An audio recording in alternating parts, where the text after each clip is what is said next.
Saatnya bergema. Reflection in the Quarter bersama komunitas Emmanuel Surabaya tentang Katolik lifestyle yang kadang suka memusik dan menggelitik. Gemakan di hati dan biarkan gemanya sampai ke ujung dunia.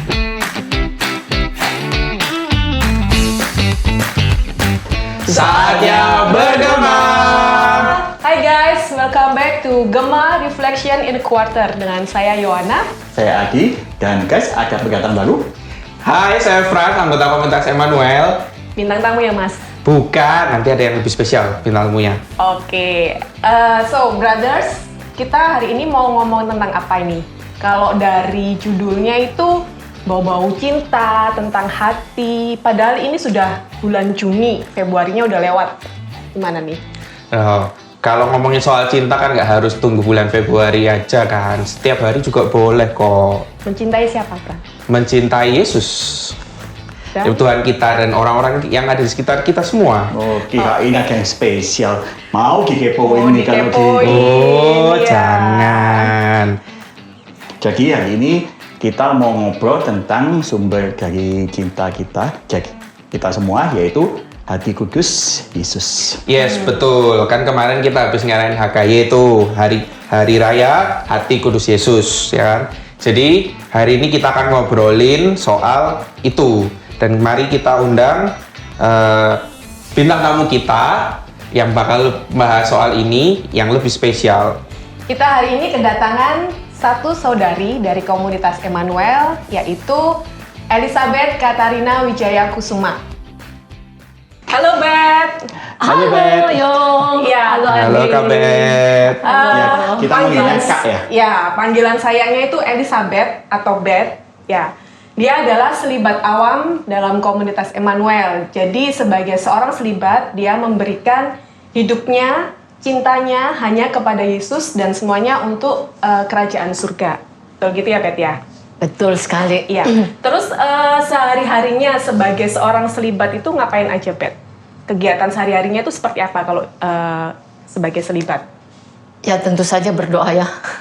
Ya, oke. Ya, jadi Aku juga berdoa meskipun nggak selibat loh. ya lebih panjang lah ya. Oh, oke. Ya jadi memang tugas utama ya karena tadi sudah dikatakan Yohana kalau kami ini selibat artinya tidak menikah sampai tidak menikah itu demi kerajaan Allah. Iya. Maka kalau tidak ada doa itu rasanya kayak garam tanpa rasa asin. Jadi ya oke. tentu saja utama adalah doa dan juga membawa semua yang kami kerjakan dalam doa. Tapi kami memang tidak dibiara. Iya. Kami bersama-sama dengan para awam, kami punya pekerjaan profesional juga. Dan ya yang terutama itu bahwa apa yang kami hidupi itu demi kerajaan surga dan dengan cara mengikuti Yesus yang miskin, taat dan murni. Oke. Tadi itu kan dikatakan bekerja, tetap bekerja. Jadi untuk selibat awam di komunitas Emmanuel ini guys, mereka tetap bekerja sesuai dengan profesi masing-masing gitu ya. Iya, Mas ya. Jadi Elizabeth ini adalah dosen Dosen di Ya, Universitas Katolik Widya Mandala Surabaya. Surabaya. Betul sekali. Jadi cocok ya, hari ini kan kita bahas tentang hati kudus Yesus. Dan narasumber kita adalah seorang yang mencurahkan seluruh hidupnya dan seluruh hatinya kepada Yesus juga gitu. Yes, Ya, betul. Ya betul banget kok Adi. Jadi kan kita mau bahas HKY dan aku nyari itu loh Cebet di internet. HKY itu kalau aku cari selalu dapatnya novena Hati Kudus Yesus. Terus dapatnya juga doa-doa Hati Kudus Yesus. Apakah HKY itu Hati Kudus Yesus ini kayak bucinnya Yesus gitu ya? Ya, Yesus yang bucin dengan kita dan memang ada anggapan kalau orang-orang yang mempunyai devosi ke Hati Kudus Yesus itu memang seperti bucin gitu ya istilahnya zaman sekarang. Ya. Nah, ada benarnya, tapi nanti ada yang lebih benar. Oke. Jadi bucin itu ada dua konotasi, konotasi yang mungkin negatif yang kita hindari, tapi juga ada konotasi yang justru mendorong kita untuk lebih mencintai Tuhan. Jadi konotasi yang agak negatif itu kan kayaknya orang, waduh sudah tidak pakai rasio lagi, kemudian juga ya mau diapa-apain juga terserah dan bisa dimanipulasi sampai dimanipulasi. Kayak budak cinta gitu ya, bucin, budak cinta yang dibudakkan oleh cinta. Iya, jadi sudah buta gitu kan, sudah tidak bisa membenarkan mana yang salah dan mana yang benar. Kayak ada istilah itu hubungan toksik gitu ya. Nah, dan jadi orang menghindarkannya. Nah, itu juga tapi konotasi yang positifnya itu bahwa orang kalau mencintai, dia pasti akan mendahulukan orang yang dicintai. Dan dia ingin orang yang cintai itu bahagia. Kalau kita lihat, kita itu sebagai manusia ya memang dari kecil, dari bayi kita sangat membutuhkan cinta kan? Betul. Kita sangat membutuhkan cinta. Bahkan kita ada cinta antara suami istri, di mana kita ingin kita itu spesial di hatinya. Sekurang-kurangnya satu orang, gitu kan? Spesial dan dicintai apa adanya, kita kepingin seperti itu. Nah, Yesus satu-satunya yang bisa mencintai kita seperti itu adalah Yesus. Karena buktinya kita lihat aja orang kalau lagi jatuh cinta itu seperti dunia milik kita berdua, tapi yang kalau lain kita ngontrak. lihat yang lain ngontrak. Tapi kalau kita lihat habis itu kalau bercerai kayak kucing dengan anjing gitu kan ya. Nah itu memang ya memang begitulah manusia, dia tidak bisa melakukan apa-apa kalau tanpa Tuhan. Hanya dengan Tuhan kita bisa mencintai dengan tulus seperti Tuhan mencintai kita. Itu. Jadi Tuhan yang memampukan kita. Nah, dengan hati kudus Yesus, ya orang yang mempunyai devosi kepada hati kudus Yesus, itu konotasinya mungkin juga seperti itu. Mungkin orang-orang yang melo aja yang boleh punya seperti itu kan? Tetapi tidak seperti itu kenyataannya, karena kalau kita lihat ketika Tuhan mempercayakan pesan tentang hatinya itu kepada Santa Margareta Maria Alacoque, itu yang mempromosikan dengan gencar itu adalah para Yesuit. Nah, sedangkan kita tahu para Yesuit itu sangat radikal ya, mereka yang ke tanah-tanah misi yang seperti itu.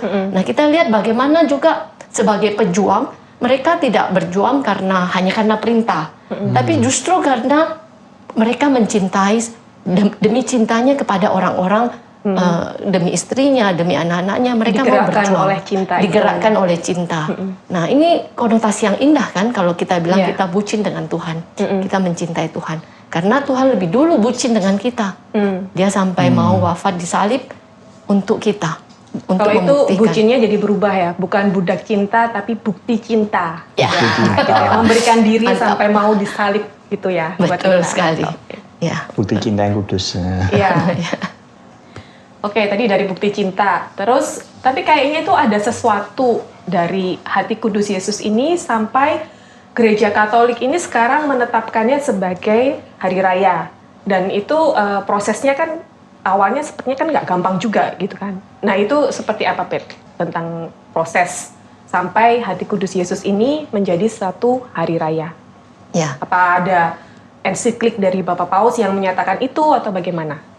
Jadi sebelum ensiklik itu keluar, Roh Kudus sudah menggerakkan orang-orang kudus untuk berdevosi kepada hati kudus Yesus. Minggu depan kita akan cerita tentang itu.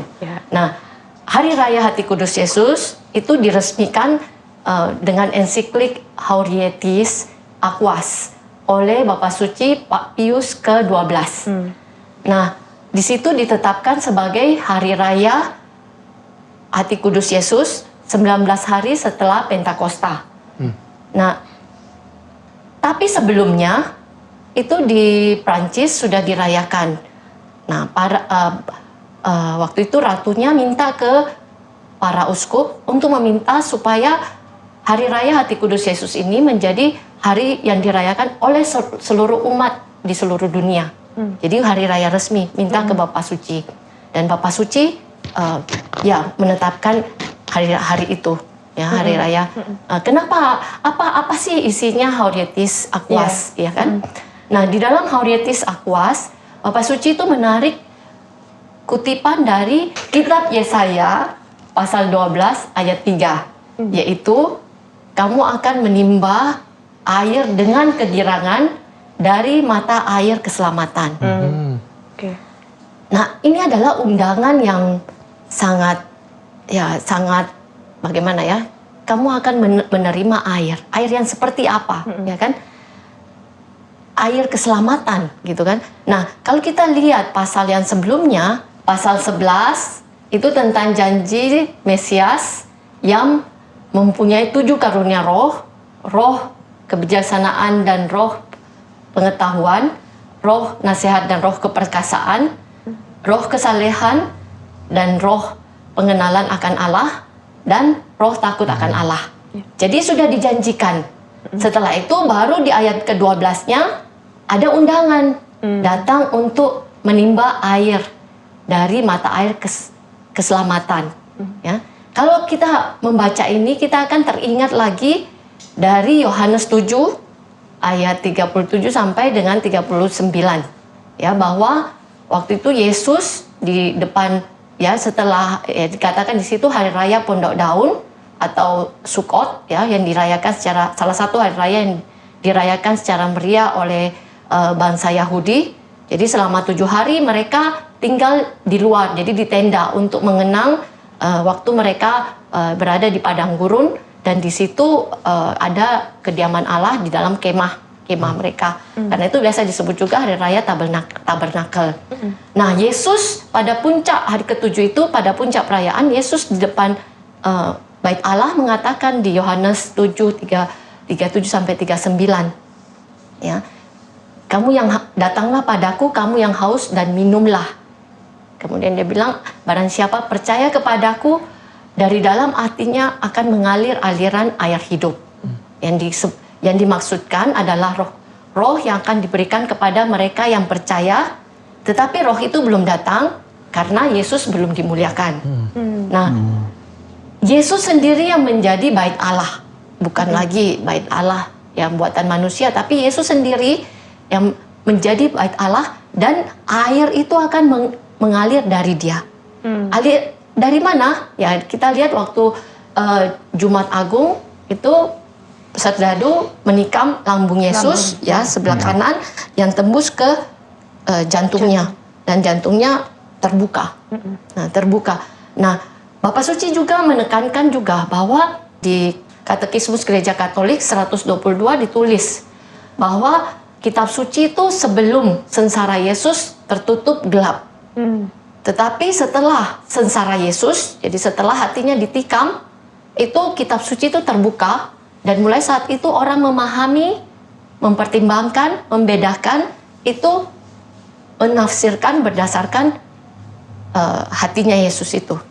Jadi hati Yesus yang terbuka, kitab suci terbuka bagi kita, dan kita bisa mengerti apa yang dikatakan tentang kitab suci itu, tentang Mesias. Yang dia mau tekankan yang kedua itu adalah, nah, aliran air yang keluar dari hati Yesus itu dikatakan dalam ensiklik itu seperti rahmat yang berlimpah buat umat beriman, sudah tidak terbilang banyaknya, dan membantu kita untuk menjadi sempurna, membantu kita untuk bertumbuh dalam keutamaan, keutamaan kardinal itu, ya. Nah, jadi jadi undangan untuk menimba air dari hati kudus Yesus itu sudah ditekankan dalam Aurietis Aquas. Nah, ya, dan kemudian hati itu, ada pertanyaan pada saat zaman itu, hati itu kenapa hati? Kenapa kok tidak bagian tubuh yang lain? Ya, saya juga mau nanya itu tuh. Ya, kenapa hatinya yang di apa, kayaknya jadi pusatnya gitu di sini? Iya. Ya, karena bagi orang Yahudi yang pertama, ya, hati itu adalah pribadi orang itu sendiri, dan dia merupakan simbol dari cinta. Jadi kalau memang bahasa Inggrisnya heart itu jantung. Ya, kalau kita jantung hati, karena hati kan di sini, ini jantung, jantung, jadi hati. Nah, itu kemudian bukan cuma itu, jadi simbol cinta. Tapi hati itu hatinya manusia. Itu ditulis juga dalam Aurietis Aquas yang dikutip dalam Katekismus Gereja Katolik 478, bahwa Tuhan itu mencintai kita. Jadi hatinya Yesus itu seperti Tuhan yang mencintai kita dengan hatinya manusia. Dan hati Yesus itu mencintai Bapa dan mencintai manusia. Dan kalau kita lihat perintah yang pertama itu adalah mengasihi Allah dengan segenap hati, segenap jiwa, segenap kekuatan, dan segenap akal budi. Siapa yang bisa mencintai Allah begitu sempurna? hanya Kristus sendiri. Ya. Jadi dalam hati Yesus itu yang dibilang mencintai, ya, hati manusia, mencintai Allah dan mencintai manusia, itu juga seperti kita dimampukan untuk mencintai Allah dengan sempurna dari sumber mata air keselamatan itu. Iya. Jadi hati kudus Yesus sebagai devosi, dan kita tahu untuk semua jenis devosi yang ada di gereja Katolik itu kan harus mengarah ke Ekaristi. Nah, jadi secara khusus apa hubungannya antara hati kudus Yesus dan Ekaristi? Ya, hati kudus Yesus, ungkapan hati kudus Yesus memang pada sengsaranya, di mana dia rela menjalani kisah yang cukup bagi kita itu, ya, kita hindari, ya, sengsara yang begitu mengerikan demi cintanya kepada kita. Jadi memang sengsaranya. Kalau dengan Ekaristi, ya, kalau kita itu Kristus memberikan tubuhnya sendiri untuk dimakan. Dan kita lihat di Yohanes 6 itu justru orang pada waktu Yesus bilang tubuhku adalah makanan, ya, dan siapa yang makan tubuhku akan hidup kekal. Orang-orang pada lari. Ya. Jadi memang tidak mudah, tidak mudah ngerti. untuk menerima itu. Nah, tapi kalau kita lihat, ya, kalau kita lihat keempat Injil, nah, tidak semua Injil, kadang ada di Matius, tidak ada di Yohanes, ada di ini. Terutama Yohanes itu memang beda sendiri. Tapi penggandaan roti itu ada di keempat Injil. 2 kali di Matius dan Markus, kemudian di Lukas dan Yohanes sekali. Ya. Nah, dan setelah penggandaan roti itu Yesus dikatakan berlayar di danau. Nah, jadi penggandaan roti itu bukan sekedar mengenyangkan orang-orang yang waktu itu bersama-sama dengan Tuhan, orang banyak, tetapi itu sebenarnya sudah menggambarkan Ekaristi. Kenapa? Nah, Yesus berlayar di danau. Danau itu bagi orang Yahudi, laut itu seperti, ya, danau laut itu seperti kematian. Jadi pada waktu Yesus berlayar di atas danau, sampai dia ada yang berjalan di atas danau juga, itu seperti memperlihatkan bahwa untuk memberikan tubuhnya, dia harus melalui kematian. Jadi yaitu sengsara sendiri. Ya. Jadi hubungan Yesus dengan Ekaristi itu sangat erat. Karena dia memberikan tubuhnya bagi kita, bukan cuma, oh ini loh jadi tubuhku diberkati, tapi untuk memberikan itu dia harus menjalani kematian, untuk menjalani sengsara, dan wafat di salib. Wah, Cepet, berarti devosi ke HKI ini sungguh luar biasa mendalam, ya, nggak cuma sebatas novena dan doa aja. Sampai kalau aku ngerasa nih, kayaknya kita mau ngobrolin soal HKI aja nggak cukup gitu ya, panjang banget. Tapi ya karena kita keterbatasan waktu, kita harus stop dulu di sini. Dan aku tuh punya satu gambar yang penampakan di paremonial. Kayaknya Ko Adi tuh bawa, nanti kita next episode kita bahas itu ya. Oke? Oke. Oke, sip. Sip kalau gitu, dan terima kasih yang sudah bergema bersama kami. Kalau yang belum sempat mengikuti episode-episode sebelumnya, silahkan cek di page kami. Juga jangan lupa di follow, like, dan subscribe.